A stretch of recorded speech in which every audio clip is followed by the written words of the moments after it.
On passe maintenant dans la méthode ProPlanif. Donc, la première chose que tu dois faire dans l'agenda, c'est de déterminer c'est quoi tes objectifs pour l'année. Donc, pour l'année, sélectionne entre 3 et 5 gros objectifs que tu veux réaliser. Par la suite, je te demande de sélectionner aussi 3 éléments de ta bucket list, donc 3 rêves qui figurent dans ta bucket list que tu veux réaliser cette année. Là, attention, tes objectifs et tes rêves, c'est 2 choses différentes. Par contre, un de tes rêves peut devenir un objectif. Là, ça devient un peu compliqué, je t'explique. Moi, quand je me suis lancée en affaires, c'était quelque chose qui faisait partie de ma bucket list. Puis il y a une année, en 2022, je me suis dit, cette année, je me lance en affaires. Donc, à la base, c'est un rêve que j'ai transformé en objectif. Les objectifs, c'est quelque chose que tu dois planifier sur le long terme. C'est pas aussi facile que juste partir en week-end, je sais pas moi, avec tes chums de filles. Oui, ça demande un petit peu d'organisation, mais ça n'a pas besoin d'être un projet sur le long terme comme un objectif de se lancer en affaires, par exemple. Alors, je te demande de réfléchir à, premièrement, tes objectifs que tu veux réaliser cette année qui prennent du temps, de l'organisation sur le long terme. Donc, c'est des projets qu'on va développer sur l'année versus 3 rêves que tu veux accomplir cette année. Alors, je te pose la question, c'est quoi les rêves que tu veux réaliser cette année? C'est quoi les 3 éléments de ta liste de rêves que tu veux accomplir? Alors, dans une autre vidéo, je te disais que c'est important d'avoir ta liste de rêves.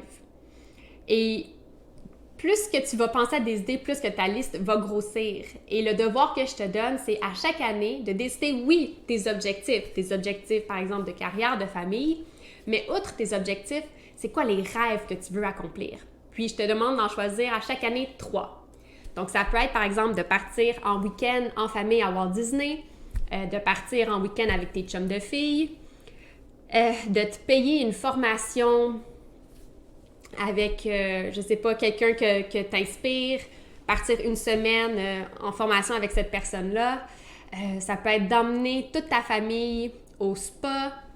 Je sais pas, je lance des idées comme ça, mais c'est quoi les rêves que tu as, puis c'est quoi les rêves que tu veux mettre en application, que tu veux réaliser cette année. Alors, ce que je trouve fabuleux, c'est que déjà en faisant cet exercice-là, tu t'assures de réaliser au moins 3 objectifs et 3 rêves. Donc, ça fait 6 choses qui te tenaient à cœur que tu réussis à accomplir cette année. Alors maintenant, on va venir diviser un objectif annuel en plus petits objectifs, donc en objectifs trimestriels. On va prendre comme exemple l'exemple de ma cliente qui voulait en fait trouver un nouvel emploi plus payant ou obtenir une promotion à son emploi actuel. Donc, son objectif numéro 1, trouver un nouvel emploi plus payant, on l'a divisé pour le trimestre numéro 1 en sous-objectifs. Je vous dis ici 4 sous-objectifs, mais ça peut être 2, ça peut être 3, ça peut être 5, ça va dépendre des trimestres, ça va dépendre de vos objectifs.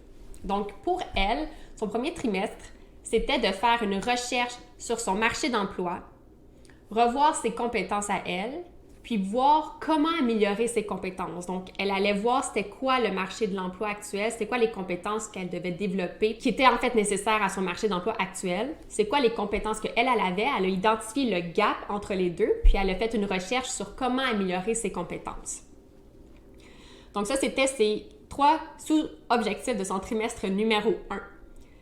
Par la suite, trimestre numéro 2, c'était maintenant d'acquérir ces nouvelles compétences-là. Donc, elle voulait suivre une formation ou des formations, c'était à voir. Par la suite, parfaire son LinkedIn et parfaire son CV. Le trimestre numéro 3, c'était assez simple, c'était de s'inscrire à des moteurs de recherche, appliquer à des nouveaux emplois, passer des entrevues, puis finalement choisir son emploi. Il n'y avait rien pour le trimestre numéro 4 parce qu'elle aurait réussi à réaliser cet objectif-là au trimestre numéro 3. Puis une fois qu'on est venu diviser nos objectifs en objectifs trimestriels puis en sous-objectifs, on peut venir mettre ça dans sa vision mensuelle, si on veut. Donc, le premier sous-objectif de cette cliente-là, c'était de faire une recherche sur le domaine d'emploi, en fait. Deuxièmement, c'était de revoir ses compétences. Puis troisièmement, de faire une recherche sur comment améliorer ses compétences. Donc, on voit le trimestre numéro 1 divisé en 3 mois selon ses sous-objectifs à elle. Pour le trimestre numéro 2, c'était de suivre les formations appropriées puis de parfaire son CV puis son LinkedIn. Donc, comment on l'a divisé en mois? On s'est laissé 2 mois pour suivre une nouvelle formation ou des nouvelles formations. Et le dernier mois, parfaire son LinkedIn, parfaire son CV. Le troisième trimestre, c'était vraiment passer à l'action, de s'inscrire au moteur de recherche, d'appliquer puis de sélectionner un nouvel emploi.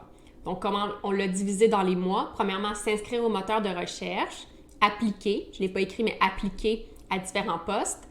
Deuxième mois, passer des entrevues, puis finalement, choisir son emploi.